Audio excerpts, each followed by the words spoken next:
Welcome to the Fallout Lorecast, the podcast that explores the boundaries of our knowledge about the world of Fallout. I've been working on the brain farm all the live long. BuddyBot, is that you?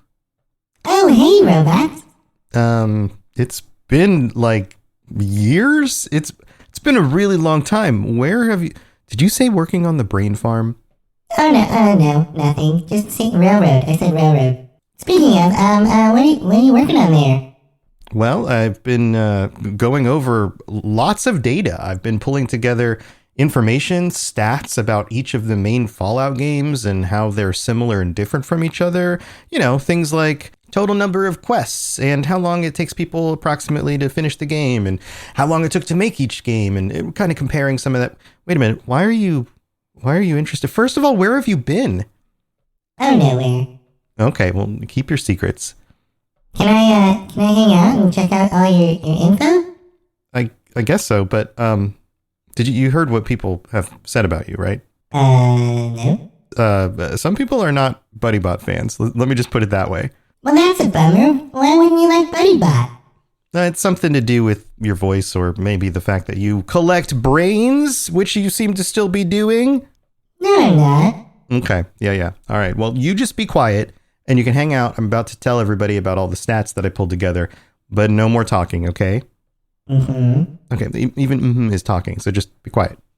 All right. Hey, everybody. Welcome back to the Fallout Lorecast. Sorry for that interruption. I have been poring over all sorts of information, everything from developer logs to the Guinness Book of World Records to websites like How Long to Beat and IMDb and Wikipedia and the Fallout wikis and the Guinness Book of World Records, a bunch of different stuff in order to pull together all of the info that I thought would be really cool to discuss on today's episode. So we're changing it up. We're not talking about old businesses in the pre-war world or anything like that. We're talking about statistics about each of the Fallout games. So how does this work? Well, I have statistics from Fallout 1 to Fallout 76. So 1, 2, 3, New Vegas, 4, and 76. We're not doing Tactics or Brotherhood of Steel, any of the offshoots, because they're not similar games in the RPG kind of formula. When we're listing things like lines of dialogue or number of quest lines and things like that, they function differently enough that it's not really a good comparison. And the main games are more popular anyway. So here, let's dig right in. What did I find and what are you about to hear? Well, I have a whole list. We have a total number of quests, the date that they were released, lines of dialogue, map size, which we've talked about before. I have a whole episode about that by itself. The number of different types of weapons, unique NPCs, different types of enemy groups. And I'm talking like main groups, not like permutations. Like, oh, well, this raider has this bandana on. And no, it's a raider. And it functions like a specific type of raider. So that would be one enemy type. So that's how that works. We'll get into main story playtime, unique ending slides in each game based on all your decisions and all of that. Number of skill checks in dialogue as best as I could find. There aren't definitive final counts. In fact, nobody's actually gone through and counted all of that. And that was a bigger task than I really had time to work on this week. But I mean, it's the sort of things where you would have to actually do a playthrough, do every single quest, every single conversation, and then note down which ones are dialogue checks.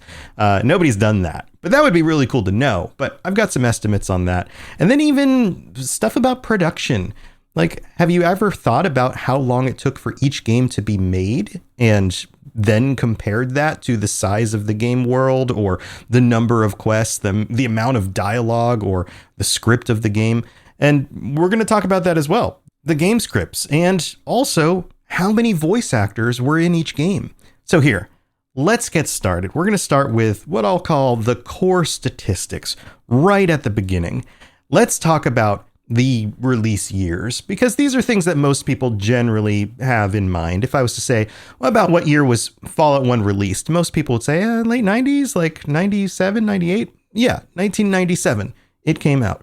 And then Fallout 2 came out the following year, 1998. And then 10 years later, Bethesda gets the rights. Well, they get the rights before 10 years later, but then they release Fallout 3 in 2008. So a 10-year gap between 2 and 3, change of developers. Now, during that 10-year gap, there was also development for the original Fallout 3, codenamed Van Buren, which we've talked about on the show before. So it's not like no work was being done by the original developers. It just never made it to the finish line because of a whole bunch of other stuff, but we're not going into that today. Then Fallout New Vegas comes out 2011. It was developed by Obsidian, so change of developers. Not that Obsidian got the rights to own Fallout, but they got the rights to make a game as approved by Bethesda. And of course, people have debated about, well, Bethesda harbors ill will towards them and all of that, which I think is a bunch of made up internet nonsense in order to get clicks, if you ask me. But there's some friction there, but there's also a lot of friendship there. And of course, the story is more nuanced. But that's neither here nor there for this episode. Fallout 4 comes out 2015, which is 5 years after New Vegas and 7 years after Fallout 3. Now you have to remember, Bethesda, in those intervening years, released The Elder Scrolls V Skyrim. So it wasn't just 7 years between games, the same way that like Starfield took 7 years of development. No, they were still churning out games much faster. Remember, 2011 was Skyrim. So it was 3 years between Fallout 3 and Skyrim, and then 4 years between Skyrim and Fallout 4. Then Fallout 76 is only 3 years after Fallout 4, which is crazy to think about. We went 3 years between Fallout 4 and Fallout 76, 2018, and it is now 8 years later, and we, as far as we know, based on official reveals, don't have another Fallout game on the horizon anytime soon. Now, there is speculation about this. The first thing I'll say is that Fallout 5, as far as we know from Todd Howard's interviews and things like that, is something that Bethesda is keeping in-house and will be working on and releasing after Elder Scrolls 6. The speculation for Elder Scrolls 6 is that most likely, from what I've seen, and this is where I would put my money, we'll be getting that in 2027, probably in the fall. And so that means that there's now development time that will be shifted over to Fallout 5 if they go the same way that they've been developing these things in the past. And we're probably at another 3, but more likely 5 years until we get another Fallout after 2027. So we're looking at 2032, if my estimates are correct, which is unfortunate. But there is speculation that they are working on a Fallout. And when I say they, it's not the in-house Bethesda team. It's going to be outsourced, and somebody else will be working on some sort of Fallout side project. We don't know what that is, but it seems likely. And there's a lot of reason to believe that we will be getting at least a Fallout 3 remaster, similar to the Oblivion remaster, if not a Fallout New Vegas remaster along with it or following it, which both of those would sell like hotcakes. So it makes sense that they would spend some development time, again, supporting an external studio on turning those out and getting them out into the world. So here, let's move on. This is the stuff that most of you guys all know. Let's talk about the approximate number of quests. And when I say approximate number of quests, there's a reason for that. Some of the games have unmarked quests, and Fallout 76 has daily events, which technically are quests as well. But here, let's start with Fallout 1. 68 quests. Now, I went through and hand counted every single quest on the Fallout Wiki. There's a whole list of them, and I counted all the way down the page and then counted all the way back up the page to just double check and make sure that it wasn't 69, it's 68, unfortunately. 68 Fallout 1 quests. Too bad they just didn't add another one. Fallout 2 has 101 quests, according to that wiki page. Fallout 3 actually has slightly less, with 94. But then when we get to Fallout New Vegas, there's what seems to be a unconfirmed or unagreed upon number of unmarked quests. That's a lot of uns in a row. But what we do know is 85 main quests, 33 DLC quests, and then some number of unmarked quests. The kinds of things that you run into in the environment that show up as something that you can go do, somebody you can interact with, something that you get a reward for, something like that. But it isn't defined as an actual quest. It doesn't show up, say, in your quest log the same way the other things do. So with 94 total quests in Fallout 3, New Vegas has more total quests. 85 plus 33 is 108. But what about Fallout 4? Well, Fallout 4 is a larger game in size area than both of those and has 129 main quests, 64 DLC quests, more than almost double New Vegas's DLC list, and at least 60 unmarked quests, which is very similar. Now, the thing about Fallout 4 is it does have the Radiant system where you have to go fix another settlement or whatever, and those add into the main quests. In fact, the side quests are still main quests. We're talking main game quests, not like mainline quests. All right, so what about Fallout 76? Well, the main quest line, not the main game, the main quest line is 53 quests with 55 side quests that you can do, which means 108 original quests in the game. Plus, there are a total of 67 daily quests and 97 events. Now, I haven't broken that all down to which dailies and which events were in the original game when it first came out. It was a smaller number for each of those as they've added more zones and more expansions and all of that kind of thing. So that comes to a total of 272 different kinds of quests you can do currently in Fallout 76. Now, with a bunch of quests, you're going to have actual lines of dialogue. Voiced dialogue, at least in most of the games. Now, if we go back to Fallout 1, I've found estimates of 3,000 lines of total dialogue with about 100 to 200 lines of spoken dialogue. And you have to remember that limitations back then were very different. First of all, it was 1997. Games shipped on CD-ROMs, not even DVDs, CD-ROMs. There was only so much space. Plus, Fallout 1 was unproven. They only invested so much in it at the time, and it wasn't common for every line in an RPG to be actually voiced by human voices back then. So, 3,000 total lines of dialogue, and then 100 to 200 lines of spoken dialogue across about, 21 different talking heads.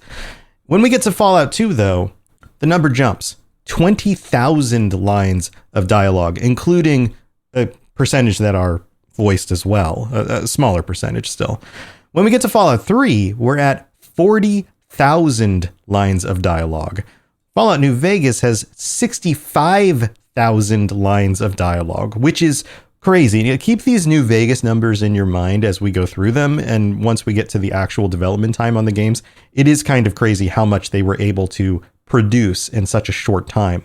Fallout 4 has 111,000 lines of dialogue, and Fallout 76 started at around 100,000, but with all the updates is closer to something like 160,000 lines of dialogue.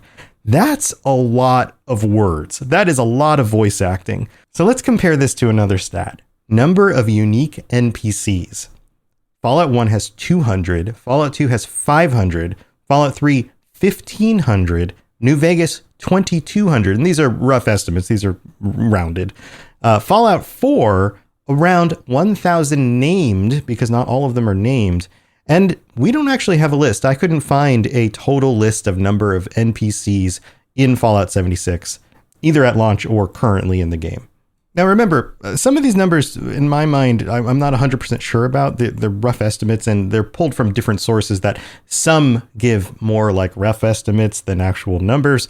But here, we're just going to keep rolling with the best info I can find here. Now, I want to compare the total number of dialogue lines between the number of unique NPCs. So 3,000 lines in Fallout 1, 200 NPCs means that there are 15 lines of dialogue per named in like unique NPC, right? For Fallout 2, that jumps to 40 lines of dialogue on average per NPC. Now, remember, some characters are companions, some characters are major plot characters, and they're going to have hundreds of lines of dialogue, and some of them are only going to have like 5, but it averages out to 40. For Fallout 3, 40,000 lines of dialogue across 1,500 NPCs is 27 lines per NPC. For Fallout New Vegas, it's 65,000 lines of dialogue at 2,200 NPCs is 30 lines per NPC, so just slightly higher than Fallout 3. But Fallout 4, 111 lines of dialogue across at least 1,000 NPCs is on average 111 lines of dialogue per NPC. Now, I'm 100% sure that this is skewed by the main character. Most of the NPCs in the game do not have 100 lines of dialogue, but the main characters probably have thousands. Plus companions, plus main characters on different quests and different factions. So it averages out, though, to 111. So these match up to some other stats as well. For example, how many unique voice actors does each game have? Well, Fallout 1's actually about 20. Fallout 2, 30. Fallout 3, 90. New Vegas, 110. Fallout 4, 180. And we know of at least 100. There's more than 100 that have worked on Fallout 76 so far. Now, the way these numbers grow also match the way the scripts seem to work. And again, remember that Fallout 1 and Fallout 2 didn't necessarily have voice characters for most of the game. So the script count is going to be a little bit different for those. So according to No Mutants Allowed, this is the one site I could find that actually listed out word count for the Fallout 1 script. It's close to 20 to 30,000 words.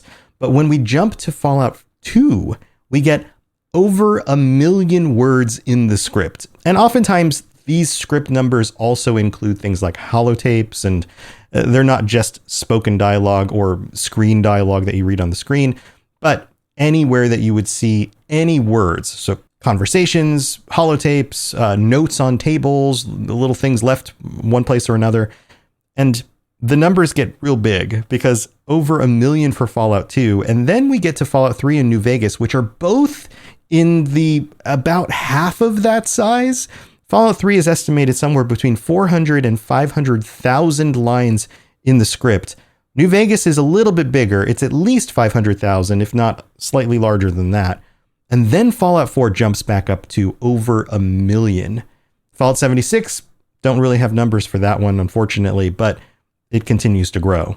Now, a lot of this really hits home for me, the total size of these games, not just the world size, which we've talked about, but the creative size of the games. Think about writing all of these lines. Think about hiring all of these voice actors, the time it takes to sit down in a room and direct them and get the takes that you want. And then there's dev time in doing things, not just designing the world, but the number of different types of weapons, the number of different types of unique NPCs, the number of different types of enemies. So let's take a look at some of those.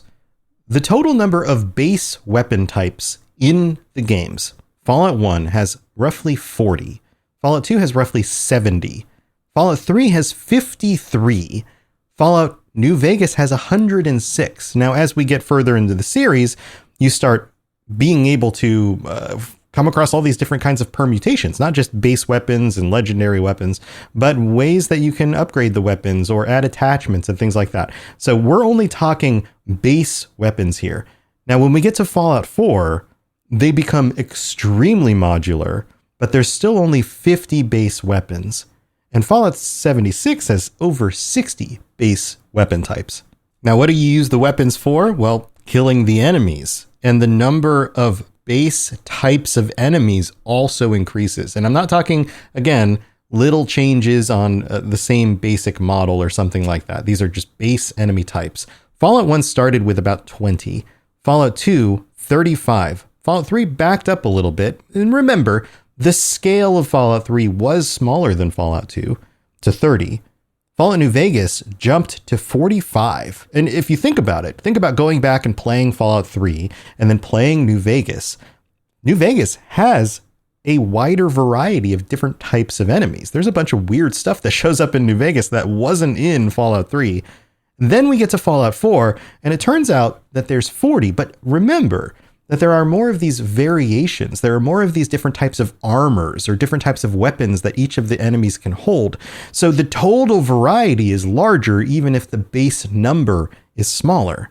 Fallout 76 has over 60 different species. And that makes sense as well when we think about all of the cryptids and all of the weird things they added to 76 that, again, weren't in the other games. Or things like the floaters that come back from the earlier games that weren't in games for a while. Now, weapons aren't the only thing you're using to tackle your enemies. I'm not going to go into all the different armor types, but I will talk about the number of traits or perks that are in each of the games. Fallout 1 and 2 start with 118 traits. Fallout 3 has around 50 different perks. New Vegas increases that to 80. And then Fallout 4 is very different. The level up screen has strength, perception, endurance, charisma, intelligence, agility, luck. So 7 different columns, and then 10 different tiers below that. So you're at 70 to start with, not including increasing the base stat. But then each of those has different levels. And if you add all of that up, you end up at 270. These are different perk levels across 70 different perks. Now, Fallout 76 changes things up again because there are cards, and there are over 200 different perk cards in Fallout 76, and they continue to edit that. They've added a bunch, they've removed some, and that has evolved again over time.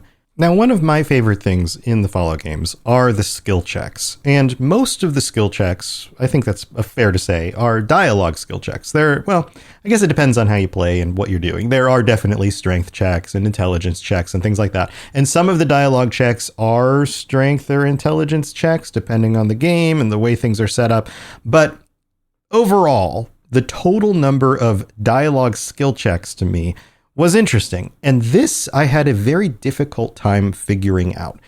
I was able to determine that there's about 15 in Fallout 1 that are actually based on dialogue, but Fallout 2 doesn't really show you the mechanics underneath the check, so you don't always know when a skill check is playing out in a dialogue.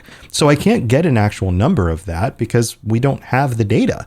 Now, for Fallout 3, New Vegas, Fallout 4, 76, I also can't find a total number of dialogue checks. Nobody has actually played through the game and counted every single one of them, and I can't find a wiki page that lists them out where I can just kind of pull out the entire dialogue, and that would take a really long time. You know how sometimes you look in the mirror and you think, if only I could lose that extra weight, and you've been trying and trying. Well, have you considered weight loss by Hims? It's designed to support losing weight and keeping it off, and they now offer an affordable range of FDA-approved GLP-1 medications, including the Wegovy pill and the Wegovy pen. It helps you regulate your appetite and eat less, and in combination with both a better diet and exercise, you can lose 20% more weight. And you can get it easily with Hims. Everything happens online. They connect you to a licensed provider who will determine if this is the right treatment for you. Then, if prescribed, they'll ship it to you right to your door. No insurance necessary. And on top of that, they support you beyond just selling you the thing. They'll support you with messaging from their care team. There's also an in-app lifestyle and nutrition support that includes recipes and meal plans, fitness videos, sleep content. Simply put, they will dial in exactly what you need in order to reach your goals. So if you're ready to reach your goals, visit hims.com/FalloutLore to get a personalized, affordable plan that gets you. That's HIMS.com/FalloutLore. HIMS.com/FalloutLore. Weight loss by Hims is not available in all 50 states. Wegovy is the registered trademark of Novo Nordisk AS. To get started and learn more, including important safety information, Wegovy clinical study information and restrictions, visit hims.com. So I walked into a major retailer the other day looking for some new clothes, and I couldn't find anything. And on top of that, the prices are not great. Bad selection, too expensive, and poor quality means that I've been looking other places. And you've heard me talk about Quince, so I went back to Quince. I was looking for some shorts. I found some European linen shorts for $34. And let me tell you, these were the perfect things to buy for the warm weather we have lately. It is getting hot out there, and these shorts are keeping me not only cool, but fashionable. So cool in two ways, I guess. So why would I go back to a major retailer when I can get a much better product at a great price? Plus, Quince works directly with ethical factories and cuts out the middlemen. You are getting the best thing for the best price. So refresh your everyday with luxury you'll actually use. Head to quince.com/FalloutLore for free shipping on your order and 365-day returns. Now available in Canada too. That's QUINCE.com/FalloutLore Fallout Lore for free shipping and 365-day returns. Quince.com/Fallout Lore. But what we do know is that Fallout 3 and New Vegas both seem to have a moderate number of checks based on the way the community talks about these things and questions people have posted online on places like Reddit discussing these before. Fallout 4, the number actually goes down, or at least it feels like it goes down. It seems like the checks are less often, but then the general consensus for Fallout 76 is that the number of checks go back up again. And I haven't done a whole lot of conversational stuff in Fallout 76, at least along the main quest line, aside from some of the newer content in recent years, even. It's been a while since I've gone back and played through the main quest line. So I'm not 100% sure about that either. So if you have some thoughts about this, and if you have actually done some playthroughs and taken the time to count all of the dialogue checks, that would be amazing, because this is information that, as much as I scour the internet, I have not been able to find. So I've just got a few more details here. Now, one of the most interesting things about the way the Fallout games play out, or at least the majority of them, is the endings. How do the games end? When you side with different factions, when you make different decisions, when you have a different morality for the games that have the morality systems and are really a big part of deciding how things play out in the end, how many ending slides do you get? Now, this is a little tricky as well, because defining an ending slide is a little bit hard to do on some of them. So, for example, Fallout 1 has 11 ending slides. You play the game, you make different decisions, and you get 11 different slides at the end that can vary. So you have combinations of those. Slide number 1 could be a good ending or a bad ending for this faction, that sort of thing. Fallout 2 has 27, so more than double Fallout 1, which makes sense. It's a much bigger game. Fallout 3, you might think, goes down. And that would be a fair assumption. It is a smaller game on landmass, and it was developed by Bethesda, and a lot of people are like, well, the Bethesda developed games don't have as many options, they don't have as many endings, any of that kind of stuff. But it turns out that depending on how you play Fallout 3, you have between 26 and 29 ending slides. Now, we have to consider that not every ending slide is equivalent to every other ending slide, but there is a lot of variety there, which plays into the quote that Todd Howard said about over 200 different endings. And what he was meaning by that is permutations. You have 26 to 29 different slides, and each of those slides can go good or bad or maybe neutral. And the permutations, the ways that can play out, adds up very quickly. Fallout New Vegas, you might also think, then probably has more ending slides than Fallout 3, because there's more quests and there's more stuff going on, and it was Obsidian. Turns out there's 27 right there between 26 and 29, just like Fallout 3. And Fallout 4 is probably the odd one in the group, other than 76, which doesn't really have an ending, because it's basically a always existing, constantly added to MMO kind of game as service thing.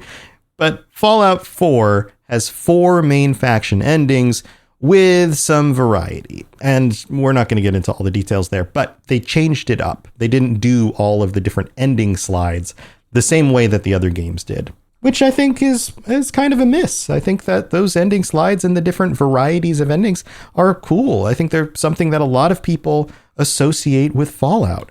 So, hey, bring them back on the next game, Bethesda. Thanks. Okay, so we've gotten to ending slides and all of that, but here's the piece that I want you to think about as we wrap up this episode.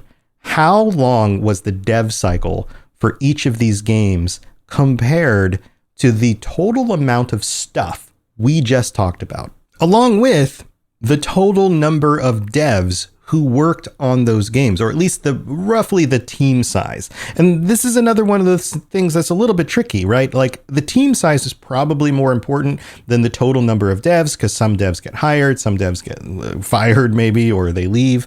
So let's go over those details. Let's talk about time first. Fallout 1 took 3.5 years. Now, you have to remember, Tim Kaine started development on his own and started pulling in his friends from the office to work on this game after hours before it was greenlit by the studio and then eventually became an official project. So that took 3.5 years in a very slow process with roughly 30 people in the end who had contributed to it. Now, because Fallout 1 was considered a success, Fallout 2 got more support. But that means that there are more people working on it, but a much smaller development cycle because they wanted to get a sequel out while the series was hot. And this is back in the late 90s when you could churn out an RPG sequel in a year or two. Well, the development cycle for Fallout 2 is estimated at somewhere between 9 and 12 months because they shifted from Fallout 1 into Fallout 2 very quickly with a team of 40 to 50 core developers. And that is staggering. They increased the team by 10 to 20 people and developed a game that was much bigger, as we've seen in the stats, in just a year. Fallout 3 took 4 years with a team of about 70 to 80 people. And remember that by the time development started for Fallout 3, we're talking the mid-2000s, the game industry had changed. We had 3D polygonal environments. This was a first-person game. This wasn't a flat isometric game with a resolution of 640p or something like that. This game was in the HD era. This required 3D polygons and textures that could at least work on 720 or 1080p monitors. And the game industry had changed here. Teams were doubling in size, and most of those new employees were art and design. And so you have a game that takes 4 years, 70 to 80 people. Fallout New Vegas was turned around in 18 months. This is phenomenal. And Obsidian busted their butts to get this game out with a similar sized team of 70 to 80 people. Now, there is a main difference between Fallout 3 and Fallout New Vegas, that being that the Fallout 3 team had to develop the engine and a lot of the assets that were then reused by the New Vegas team. So they didn't have to do the same total amount of development, but they did a lot for a team that size, for sure. Fallout 4 then takes 7 years and a team of 100 to 120 people. These teams are getting really big, and development times are just getting larger. Now, 7 years on this project doesn't mean full development during all 7 of those years. Bethesda has spoken about this and how they do a lot of pre-production with a much smaller group for a year or two while wrapping up a previous project. And that's probably what happened in those earliest years until the game got full development for roughly 4 or 5 years of that. Now, Fallout 76 technically took 3 years to develop, but we all know that went before launch. Those 3 years were not enough time. The game launched in a very rough state and has continued to be worked on now for 8 years with a team that numbers 300 to 400 people. And again, the current state of the game is very different.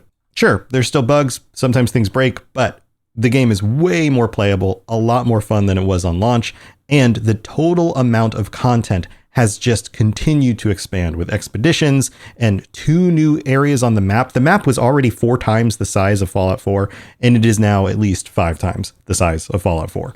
So there you go. There's all my details. There's all the info that I pulled for this episode. Let me know your thoughts on these. And I probably got some of it wrong. Some of the information was the best information I could find, but some of it hits me a little bit odd. I'm like, I'm not 100% sure about that number, but I couldn't find better information, so I had to share what I was able to discover.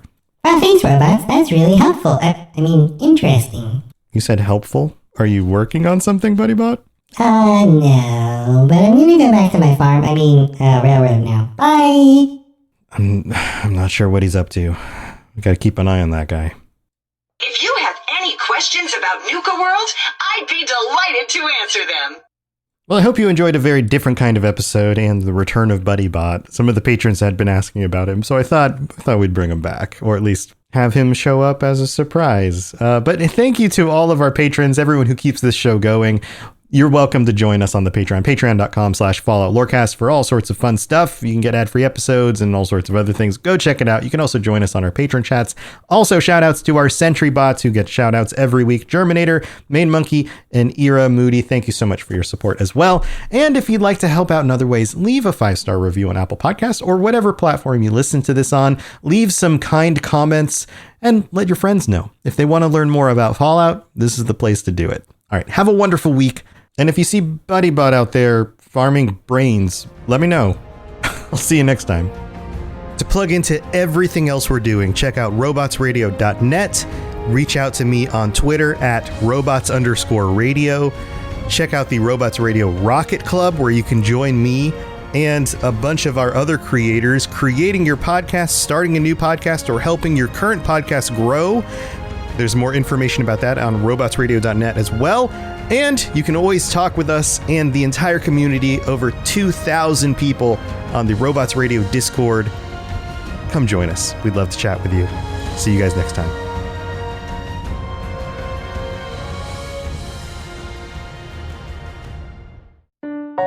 Robots Radio. Games, lore, stories, community. Just press play.